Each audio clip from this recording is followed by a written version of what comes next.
Magandang araw sa inyong lahat at welcome sa aking channel. Ang bongga lang na tinutuon na talaga ni Coco Martin ang mga pinangako niya noon na magiging sunod-sunod na ang mga magpapaalam ng mga karakter sa FPJ's Batang Quiapo. Sa pinasilip na video ng ABS-CBN kamakailan na mahigit 2.5 million views, ay mukhang may susunod na nga agad-agad kay Makoy De Leon na mamamaalam sa serye.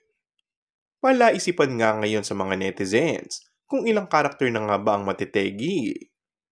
Makikita kasi sa teaser na mga nganib na ang karakter ni Cherry Pie Picache, habang ganoon din naman ang karakter ni Jan Estrada matapos ang komprontasyon nila ni Tanggol na ginagampanan ni Coco. Hindi rin nakaligtas ang pamilya ni Andrea Brillante sa panganib. Game na game naman ang netizens sa paghuhula kung sino ang mga karakter na tuluyan ng mamamaalam sa serye. Sana umano'y wag si Cherry Pie at si Andrea, ayon sa isang netizen. Sinong karakter nga kaya ang susunod sa kapalaran ni David Makoy De Leon at tuluyang mamamaalam sa FPJ's Batang Quiapo?